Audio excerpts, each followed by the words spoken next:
Hello everyone, welcome to APJ Abdul Kalam education centre.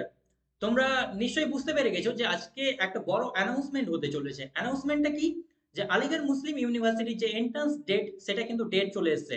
Entrance date চলে এসেছে, যদিও এখনো ফর্ম ফিল আপ স্টার্ট হয়নি। So form fill up start হলে আমরা আবারও ভিডিওর মাধ্যমে তোমাদেরকে জানিয়ে দেবো যে ফর্ম ফিল আপ কবে থেকে স্টার্ট হচ্ছে। তো এক্সাম ডেটটা আমরা জেনে নিই। আর যারা এক্সামের জন্য বিশেষ করে আলিগড় মুসলিম ইউনিভার্সিটিতে এন্ট্রান্স দিয়ে বিভিন্ন কোর্সগুলো রয়েছে, যেমন faculty of science, faculty of আর্টসে, বিএ এলএলবি, এই সমস্ত কোর্সে যারা অ্যাডমিশন নিতে চাও তাদের জন্য কিন্তু হাতে আর খুব বেশি সময় নেই।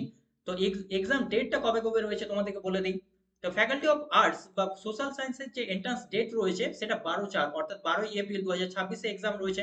এর পাশাপাশি যে faculty of international studies, faculty of science, faculty of agriculture, সমস্ত কিছুর এক্সাম কিন্তু 12 এপ্রিলে রয়েছে। ঠিক আছে। তার পাশাপাশি যদি আমি বিএ এলএলবির কথা বলি, ঠিক আছে, বিএ এলএলবির এক্সাম কিন্তু 26/4/2026 অর্থাৎ 26 এপ্রিল এক্সাম রয়েছে।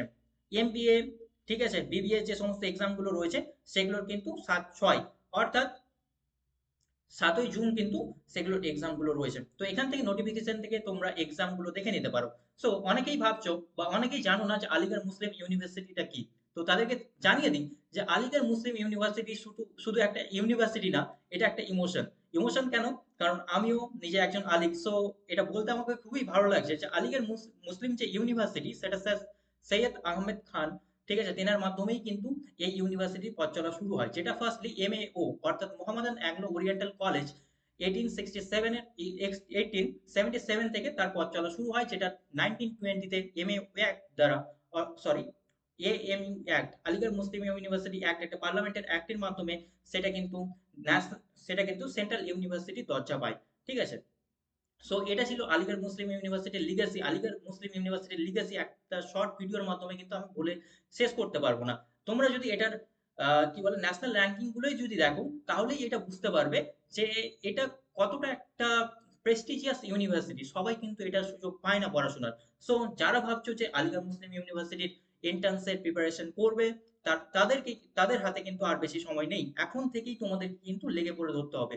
অনেকেই কিন্তু অনেক আগে থেকেই এই এক্সামে প্রিপারেশন করে আসছে। সো তোমাদের হাতে কিন্তু খুব কম সময় রয়েছে। আর এন্ট্রান্স কিন্তু খুব টাফ হতে চলেছে, কম্পিটিশন কিন্তু খুব বেশি হতে চলেছে। সো যদি বলি যে আলিগড় মুসলিম ইউনিভার্সিটির র্যাঙ্কিং, এটা হচ্ছে টপ 10 এর মধ্যে কিন্তু এই ইউনিভার্সিটিটা আসে। ঠিক আছে। যদি এনআইআরএফ, যদি এর র্যাঙ্কিংটা দেখি, ইউনিভার্সিটির যে র্যাঙ্কিং এনআইআরএফ জারি করে প্রত্যেক বছরে, ঠিক আছে, ন্যাশনাল ইনস্টিটিউট অফ র্যাঙ্কিং যে ফেডারেশন রয়েছে তারা যে র্যাঙ্কিংটা জারি করে, তার অনুযায়ী কিন্তু 10th র্যাঙ্ক 2025-এ ছিল। অর্থাৎ প্রত্যেক বছরের র্যাঙ্কিং যদি তোমরা দেখো, টপ 10 এর মধ্যে কিন্তু আলিগড় প্রত্যেক বছরই আসে। কোনো বছর 4-5-এর মধ্যেও থাকে, কোনো বছর আবার 7-8 হতেই থাকে। এটা ফ্রিকোয়েন্টলি চেঞ্জ হতে থাকে, কিন্তু 10-এর মধ্যে থাকে। আর যদি আমি ইন্ডিয়া টুডে র্যাঙ্কিংটা দেখি, সেই অনুযায়ী ইউনিভার্সিটি ক্যাটাগরিতে কিন্তু 3 নম্বরের ইউনিভার্সিটি আলিগড় মুসলিম ইউনিভার্সিটি। এখানে ছবিতে দেখতেই পাচ্ছ মৌলানা আজাদ যে সেন্ট্রাল লাইব্রেরি রয়েছে, সেই লাইব্রেরি এটা ছবি রয়েছে। এটা হচ্ছে এশিয়ার মধ্যে টপ মোস্ট অর্থাৎ সব থেকে বড় যদি লাইব্রেরি বলি তাহলে এটা রয়েছে, যেটা আলিগড় মুসলিম ইউনিভার্সিটিতে রয়েছে। সো যারা চান্স পাবে তারা কিন্তু এই লাইব্রেরিতে পড়াশোনার সুযোগ পাবে। ঠিক আছে। আরো যদি এনআরআই আরএফ এর 2024-এর র্যাঙ্কিং বলি, সেই অনুযায়ী কিন্তু 8 র্যাঙ্কিং ছিল। সো বুঝতেই পারছো যে এটা ইউনিভার্সিটি কত বেশি ইম্পর্টেন্ট। এখানে পড়াশোনা যারা করবে, বুঝতেই পারছো কি ধরনের স্টুডেন্ট হবে তারা। নেক্সট যদি আমি বলি যে ফ্যাকাল্টি অফ ল, এখানকার যে ফ্যাকাল্টি অফ ল রয়েছে আলিগড় মুসলিম ইউনিভার্সিটির, সেটা হচ্ছে কি one of the oldest faculty of the south Asia, establish in 1891। 1891 সালে কিন্তু এখানকার ল যে ফ্যাকাল্টি সেটা কিন্তু এস্টাবলিশ হয়ে গেছিল। অর্থাৎ আলিগড় মুসলিম ইউনিভার্সিটি এটা হচ্ছে এশিয়ার কি ওয়ান অফ দ্য ওল্ডেস্ট। ঠিক আছে। এখানেও যদি ফ্যাকাল্টি অফ ল এর, পার্টিকুলারলি যদি ফ্যাকাল্টি অফ ল এর আমি র্যাঙ্কিং বলি, সেটা 9th নাম্বারে রয়েছে 2025-এ। ঠিক আছে। 2024-এ 12 নম্বরে ছিল। সো এটা কনসিকুয়েন্টলি ইনক্রিজ করতেই আছে, মানে র্যাঙ্কিং ডিক্রিজ হচ্ছে, অর্থাৎ টপের দিকে আরো আসছে। আর এখানকার প্লেসমেন্টের কথা বলি তো প্রত্যেক বছরই প্লেসমেন্ট কিন্তু হতেই থাকে। ঠিক আছে। খুব ভালো প্যাকেজে প্লেসমেন্ট কিন্তু হতেই থাকে। সো বুঝতেই পারছো যে ডিপার্টমেন্ট অফ ল কতটা বেশি ইম্পর্টেন্ট আলিগড় মুসলিম ইউনিভার্সিটির ক্ষেত্রে। তারপরে ফ্যাকাল্টি অফ আর্টস এর কথা বলি। এখানে ছবিতে তোমরা দেখতেই পাচ্ছ যে ফ্যাকাল্টি অফ আর্টস এখানে রয়েছে। এই ফ্যাকাল্টি অফ আর্টস এর মধ্যেই সমস্ত ডিপার্টমেন্ট আলাদা আলাদা রয়েছে। ফ্যাকাল্টি অফ জিওগ্রাফি, জিওগ্রাফি বিল্ডিংটা যদিও আলাদা রয়েছে, বাকি সমস্ত faculty of history, political science, philosophy সমস্ত কিছু কিন্তু এর মধ্যেই রয়েছে। ঠিক আছে।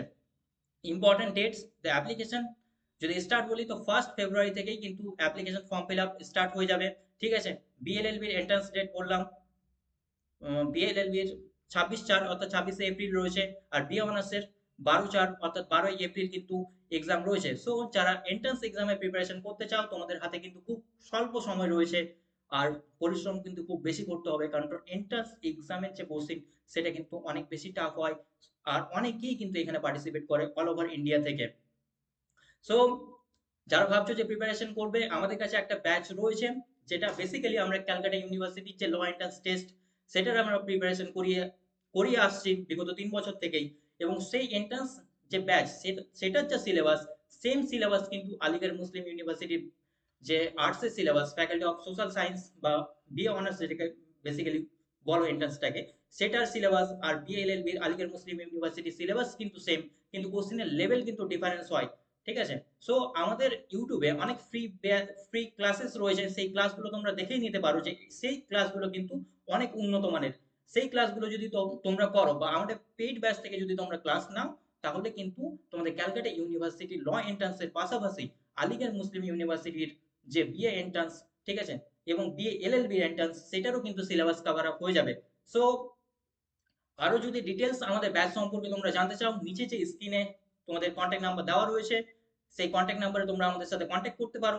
এছাড়াও আমাদের একটা গ্রুপ রয়েছে এপিজে ইসি, ঠিক আছে, এটা টেলিগ্রাম গ্রুপ রয়েছে। এই টেলিগ্রাম গ্রুপে তোমরা জয়েন করে আমাদের যে নোটিফিকেশন, যে নোটস, সেগুলো কিন্তু এখান থেকেই কালেক্ট করতে পারো। এছাড়াও পিন কমেন্টে আমাদের হোয়াটসঅ্যাপ গ্রুপ রয়েছে, সেখান থেকেও তোমরা আমাদের হোয়াটসঅ্যাপে গ্রুপে জয়েন করতে পারো। সেখানে আলিগড় মুসলিম ইউনিভার্সিটি, ক্যালকাটা ইউনিভার্সিটি এবং জামিয়া মিলিয়া ইসলামিয়া, এছাড়াও সেন্ট্রাল ইউনিভার্সিটি সমস্ত রকম নোটিফিকেশন যদি তোমরা পেতে চাও, তাহলে সেই গ্রুপেই কিন্তু তোমরা পেয়ে যাবে।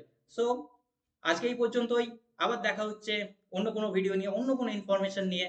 সো যারা এন্ট্রান্স এক্সামে প্রিপারেশন করতে চাও, সত্যিই করতে চাও, হাতে কিন্তু সময় কম, আর অনেকটা পথ কিন্তু এগোতে হবে, অনেক কঠিন সিলেবাস, অনেক ভাইটাল কিন্তু বিষয়টা হতে চলেছে। সো আর দেরি না করে এক্ষুনি জয়েন করো।